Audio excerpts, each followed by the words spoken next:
one, social media mwenna mugimanyi kubeerako TikTok, kubeerako ebikwata ku baana, kubeerako ebikwata ku bakyala, kubeerako ebikwata ku baami. Kakati famire yonna bweddaku bwebeera n'amasimu nedda ku social media, abakyala tuyigiddeko emize mingi, tuyigiddeko olugambo, abamu tuyigiddeko eddogo, okitegeera, abamu tuyigiddeko genda out, you get to know the social places. Abaana are exposed to sites ze batalina kukola ki okubeerako.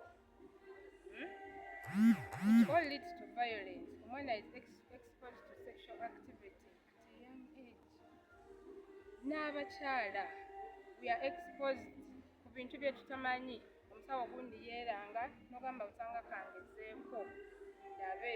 Ku social media tukolerako olugambo olungi, tumalirako obudde bungi ne tutawa maka gaffe obudde bwe batalina kukola ki, bwe tulina kubawa. Tetuwa abaami budde, abaana tetubawa budde, emirimu tugirekedde abakozi.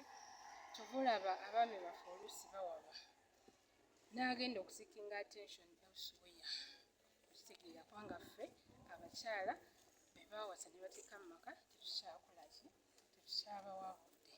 Omwana yeesanga in a situation atandise okukyatinga n'omuntu, omuntu amuintroducinga to let's say pornographic materials.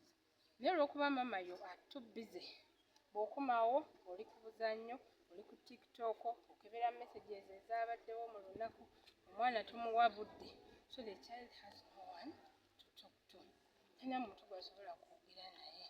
So at the end of the day, tusanga nga amaka gatubudde mu ngalo, abaami badduse baganze, men have become aggressive kubanga alaba byokola mukyala we tubiraba, okukakana nga olutandise ng'oluyo olumu.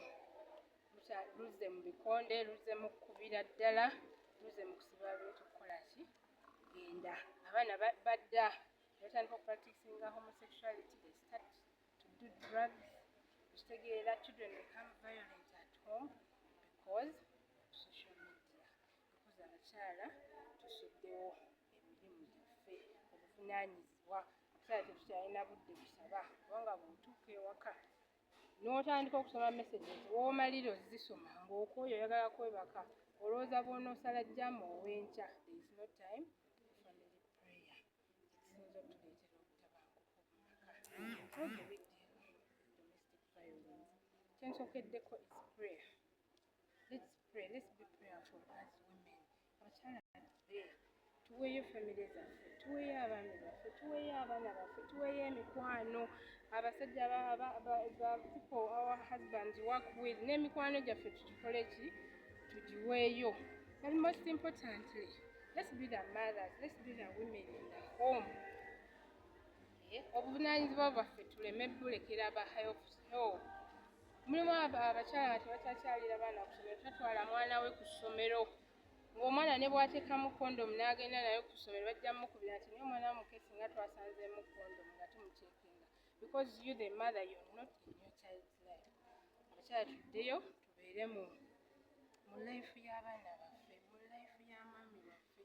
We take the lead in running our homes. Amaka gaffe tuleme gakola ki, galekera abantu abalala. Then we have to be supportive to each other. Ng'abakyala tulina okubeera supportive. Noonya munno. Mukyala kyagwa nga takyalabika, mukyala gundi nga takyalabika, mugende mumukyalire, mulekerawo okukyogerako bwogezi. Ayinza okuba ng'atuusa awo omwami amugambe sikyayagala kutambula, sikyayagala kulabamu eyo gurupu y'abakyala. Ayina ekizibu ky'atasobola kubuulira muntu n'agamba wange kanagaye mu nnyumba yange nkole ki, be baba olaba nti nno yeetuze yafudde. So let us look out for each other, and lastly let us look out for the red flags in our marriages, in our children.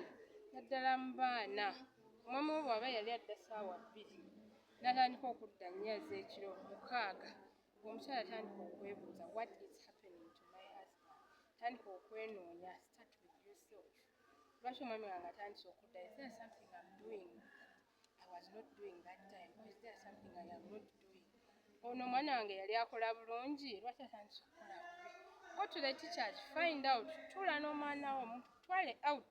Beera ne time nga ya mwana wo, mukwate mutwale out, tutuule naye tandika omubuuza. Let's not fear to ask these children because ne wootayogera ku sex already abimanyi, biri ku ssimu, biri ku social media, biri ku TV. So that time wetwali tutya nti omwana wange n'atandika nti okwogera naye ku ebyo, it has gone because they get exposed to it at the end of the day. So nkomekeza nga nkubiriza abakyala, let's be prayerful, let us be in our children's lives, let us take our marriages as a priority, let us look at our families. Sabakuzira mukisiwana nini? Nze Agwero Catherine, the Deputy Registrar of Judiciary, otudde eno mu kyaki, nze mukyala Kirago, member wa CWF, mukyala mukozi nnyo, so bw'endaba ku mukyala omukozi nziramu amaanyi manya nti waliwo future. Olw'ensonga ffe abakyala fa abakola byonna, bwe batwagala okubeera b'amaanyi, bwe batwagala okubeera mu bufumbo bwaffe butambula bulungi, fa ababeera mu ssenta. We are the glue that holds our marriages together, that holds our nation together. So omukyala atudde tuwennyuma waliwo omukyala akulabirako. So obeere representative, wonna w'oyimirira ng'oli representative w'abakyala mu njogera, mu bweza, mu mirimu gyo, n'okulaba nti obeera mu bakyala ate bwe ba-encouraginga nga bakulabirako.